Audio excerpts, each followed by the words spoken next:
ከ50 ዓመት በኋላ ሰውነታችን የተለየ እንክብካቤ ይፈልጋል። ስኳር መቀነስ፣ ጨው መቆጣጠር እና ተፈጥሯዊ ምግቦችን መመገብ ለሚቀጥሉት 30 ዓመታት ንቁ እንዲሆኑ ይረዳዎታል። እድሜያቸው ከ50 ዓመት በላይ የሆኑ ሰዎች በጠዋት ተነስተው ጤናማ ነው ብለው ያሰቡትን ሁሉ ይመገባሉ።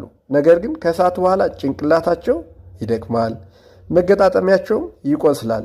ነገር ግን እያደረጉ ያሉት ከዚህ በፊት በ30 በ20ዎቹ የእድሜ ክልል እየተመገቧቸው የነበረች ልክ እንደዛ ነው የአመጋገብ ስርዓታቸው። ዛሬ ከ50 ዓመት በኋላ እንደ መርዝ ሊሆኑ የሚችሉ 5 ምግቦችን እነግራችኋለሁ። በተለይ ቁጥር 3 አብዛኞቻችን በስተት የምንፈጽመው ከባድ ችግር ነው።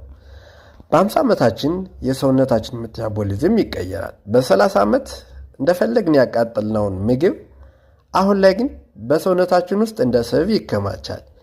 የጡንቻ መጠናችን በየ10 ዓመቱ ከ1 እስከ 2% ይቀንሳል። ይህ ማለት ሰውነታችን እንደ ድሮ ኃይል አያመነጭም፣ ይልቁንም ለህመምና ለብግነት እየተጋለጠ ይሆናል ማለት ነው። ትልቁ ስህተት ስብ የሌላቸው ምግቦች ጤናማ ናቸው ብሎ ማሰብ ነው። ብዙ ጊዜ ፋብሪካዎች ስቡን ሲያወጡ ጣዕም እንዲኖረው ስኳርና ኬሚካሎችን ይጨምሩበታል።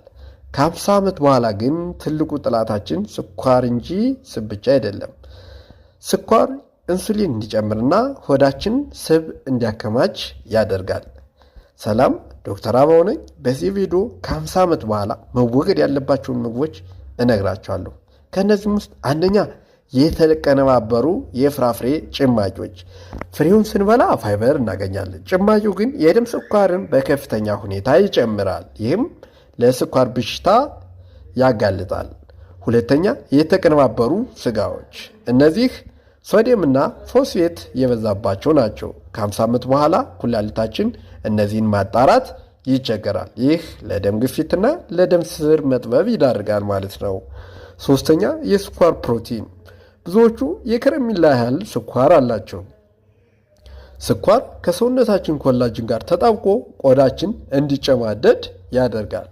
አራተኛ የታሸጉ ሾርባዎች። በአንድ ጣሳ ውስጥ ብቻ የቀን ጨው ፍላጎታችን በ70% ሊይዙ ይችላሉ። ይህም ሳናቀው የደም ግፊታችንን ይጨምራል። አምስተኛ ማርጋሪን ነው። ትራንስፋት ስላላቸው በሰውነታችን ውስጥ ከፍተኛ ብግነት ይፈጥራሉ። ያ የማይታወቅ የትከሻ ህመም ምንጩ ይሄ ሊሆን ይችላል። ምግብ እየጎዳችሁ መሆኑን እንዴት ታውቃላችሁ?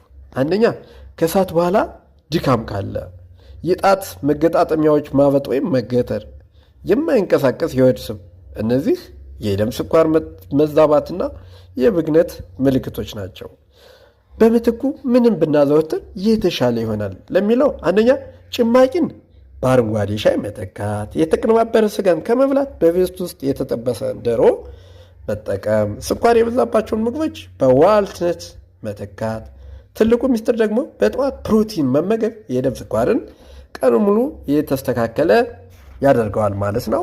ይሄ ጠቃሚ መረጃ ለሌሎች እንዲደርስም ሸር ማድረግ እንዳይረሳ። አዲስ ከሆናችሁም